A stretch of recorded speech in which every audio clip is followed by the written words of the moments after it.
সুপ্রিয় দর্শক, যে যেখানে আছেন সবাইকে জানাচ্ছি শুভেচ্ছা। প্রিয় দর্শক, আমি এখন রয়েছি সরিষাবাড়ি উপজেলার ডোয়াল ইউনিয়নের হাটবাড়ি এলাকার হেনার মোড়। প্রিয় দর্শক, আপনাদেরকে বলে রাখি, এই অঞ্চলে একটি বিষধর সাপ লোকালয়ে চলে আসার পরে এলাকার মানুষ সেই সাপটিকে তারা উদ্ধার করে তারা একটা প্রথমে তারা একটি বাক্স এবং খাঁচার ভিতরে রেখে দেয় এবং সেখানে নিরাপদ না ভেবে তারা একটি সালার ভিতরে এবং অক্ষত অবস্থায় তারা রেখে দিয়েছে।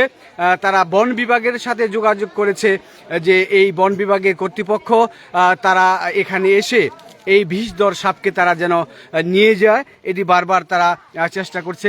প্রিয় দর্শক, এই ঘটনাটি এখন থেকে আরও 2 থেকে 3 ঘন্টা আগে বন বিভাগের সাথে যোগাযোগ করা হলেও তারা কিন্তু এখন পর্যন্ত এই অঞ্চলে আসে নাই, শুধু যোগাযোগ করে যাচ্ছে।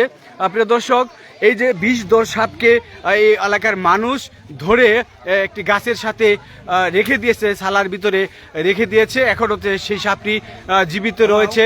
এলাকাবাসী চাচ্ছে এই সাপটি যেহেতু বিষধর সাপ, এটি বন বিভাগের কাছে হস্তান্তর করে বন বিভাগ যেন এইটি প্রক্রিয়াজাত করে তাদের সংরক্ষণে যেন রাখে, এটি তারা কিন্তু চাচ্ছে। প্রিয় দর্শক, এই বন বিভাগের এই যে হেয়ালিপানা কর্তৃপক্ষের যে উদাসীনতা, এই উদাসীনতা কিন্তু আমরা এই অঞ্চলে কিছুদিন আগে দেখতে পেয়েছি যে লোকালয় থেকে, অন্ধকার জগৎ থেকে লোকালয়ে শিয়াল আসে, শিয়াল কুকুর এই সমস্ত এসে মানুষকে বেদরভাবে কামড়িয়ে আহত করে এবং বন কর্তৃপক্ষ তারা কিন্তু কোনো পদক্ষেপ এখনো নেয়নি। তো এইভাবেই আজকে কিন্তু এই যে ডোয়াল ইউনিয়নের হাটবাড়ি এলাকার সাথে একটু কথা বলবো, পাশাপাশি আরো কিছু মানুষের সাথে কথা বলবো। আচ্ছা, আপনারা এটি কখন এই যে সাপ দেখলেন কখন? সাপটা দেখার পরে ওই জায়গায় এক লোক আমরা ঘাস কাটতেছে, সে আমাদের বললো যে তারপরে আমি আর আমার বড় ভাই মিলে দুজনে যাই, যাওয়ার পরে দুজনে মিলে সাপটা আমরা সেই ধরে আমরা মনে করো যে এই বস্তার ভিতরে আমরা তুলে আসি। আচ্ছা, আপনি কিভাবে দেখলেন সাপটা এইভাবে? আমি এই যে বাড়ির তো নেই, ঘাস কাটবা নাকি পুকুরে ঘাস কাটা পাড়ি দিয়ে যাইতেছে, এই সাপটা আমার মনে দৌড়েছে আমার ধরে তখন আমি ডেল দিলে ডেলাই দিয়েছি, দিয়েছে হরে না, পরে নিলাম নাড়ি যখন বাড়ি দিলাম তখন সাইড হইলো, শত ভাই সাইড হইলো, নামলো পানির মধ্যে। আমি ডেলাইতে স্বামীনে ডাক দিলাম, বন্ধু আমাদের স্বামী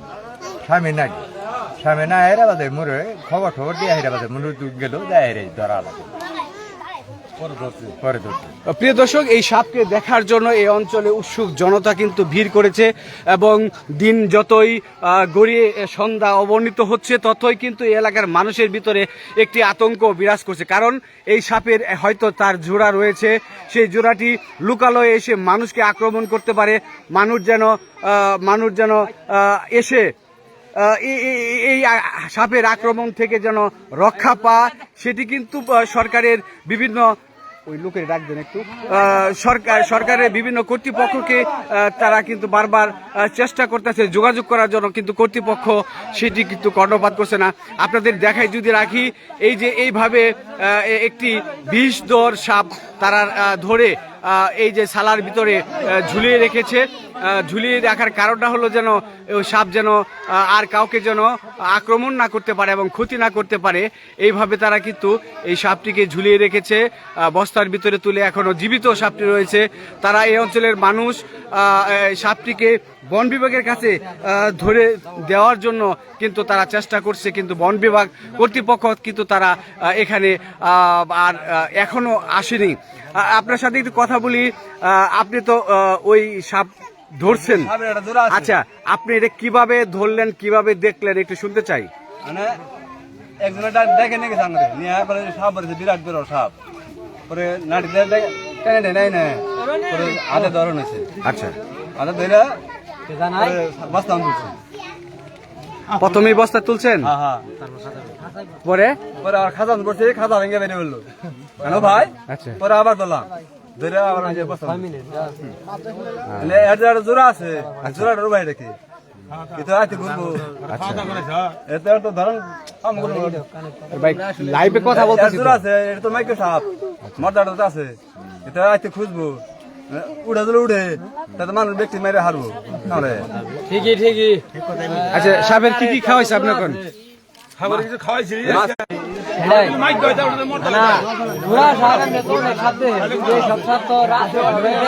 দর্শক আমি এই এলাকার একটা যুবকের সাথে কথা বলবো। আচ্ছা এই যে সাপ ধরা হয়েছে এখন এই অঞ্চলে মানুষ কি আতঙ্ক বিরাজ করছে কিনা? জি আতঙ্ক বিরাজ করছে, তারা তো মনে করেন যে আতঙ্কে আছে। একটা সাপ এভাবে আমরা আমাদের এই বয়সে কোনোদিন এভাবে সাপ এত বিশুদ্ধ সাপ দেখি নাই। এখন এই মুহূর্তে সাপ এটা পাওয়া গেছে, এর তো জোড়া থাকতে পারে। এই এলাকার মানুষ তো আতঙ্কে আছে, যেহেতু এর জোড়া সাপের জোড়া থাকে আর থাকতেও পারে। যেহেতু আঙ্গর এলাকার আশেপাশে সাপটা ধরা পড়ছে, জোড়া যদি থাকে কিন্তু আক্রমণ করতে পারে। আঙ্গর তো অনেক কৃষি লোক আপ ডাউন করে, কেউ ঘাস তোলে, কেউ মাছ মারে, এইসব বিষয় তো তারা চলাচল করে। তো সেক্ষেত্রে যদি আক্রমণ করে সাপ, তো এটা সমস্যা। এটা প্রিয় দর্শক এখানে কিন্তু উৎসুক জনতা তারা ভিড় করছে এই যে সাপটি দেখার জন্য। নারী পুরুষ থেকে শুরু করে শিশু সমস্ত মধ্যবয়সী মানুষ সবাই কিন্তু এখানে আসছে। আচ্ছা কাকি এই যে আপনারা কেন আসছেন এখানে? দেখছেন সাপ? সাপ দেখতে আসছেন, সাপের এই ভয় লাগে না? এইটা কি জোড়া আছে জানেন মনে করেন? হ্যাঁ হ্যাঁ, তো এটা ভয়, এটা কি করা উচিত বলেন তো দেখি? হ্যাঁ মানুষ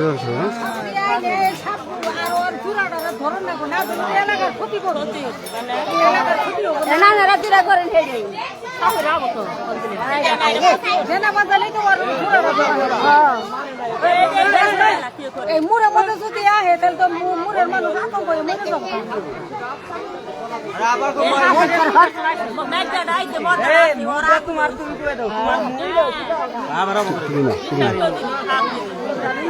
প্রিয় দর্শক এই যে উৎসুক জনতা তাদের ভিতরে কিন্তু আতঙ্ক বিরাজ করছে।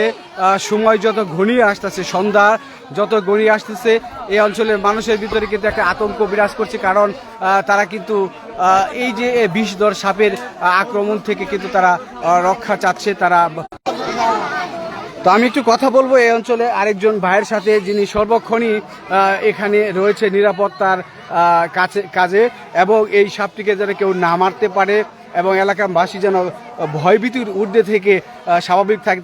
আচ্ছা আপনারা তো শুরু থেকে আপনি এখানে আছেন তাই না? শুরু থেকে আমি এই জায়গায় আছি, সাপটা যেন কেউ না মারে তার জন্য আমি আবার একটু বলবো। এই সাপটা ধরার শুরু থেকে আমি এই জায়গায় আছি, এবং এই পাশে পুকুরে যে জায়গায় সাপটা ধরা হয়েছে এর পাশে একটা মাদ্রাসা আছে, একটা স্কুল আছে। এদিক দিয়ে ছোট ছোট বাচ্চা পোলা বান স্কুলে লেখাপড়া করে, কখন এর জোড়াটা আবার বেড়ে বাচ্চা পোলা আমাদের ধ্বংসে এটা বলা যায় না। এর জন্য আমরা নিরাপত্তা চাচ্ছি। প্রিয় দর্শক আপনাদের সাথে যুক্ত হয়েছিলাম সেই ডোয়াল ইউনিয়নের হেনার মোড় এলাকা থেকে। আমি যদি আরেকটু আপনাদেরকে একটু দেখাই যে এই যে সাপের যে একটা ভিডিও আমরা দেখতে পাচ্ছি, এক ভাই এই যে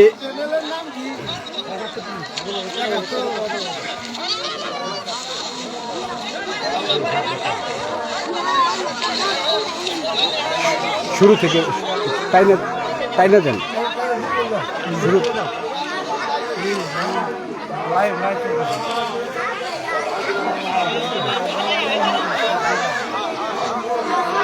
খাসার ভিতরে যে ছিল এটা আছে, হ্যাঁ কোন দেখি ভিডিওটা। খাসার বাইরেও আছে, খাসা মতো টেনে গেলে টেনে দিলে খাসা মতো ধরে থেকে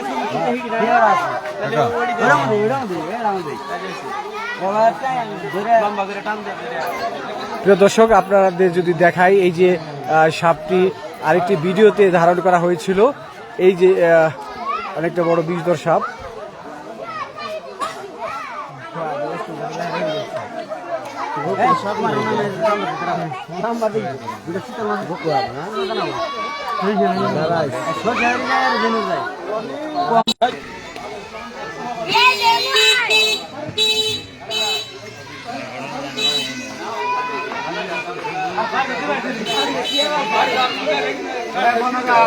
সুপ্রিয় দর্শক, এতক্ষণ ছিলাম আপনাদের দোয়ালি ইউনিয়নের হেনার মোড় থেকে একটি বিষধর সাপ ধরা পড়েছে, সেটি উদ্ধার করে বন বিভাগের দেওয়ার জন্য তারা বারবার চেষ্টা করেছে, আমরাও চেষ্টা করলাম।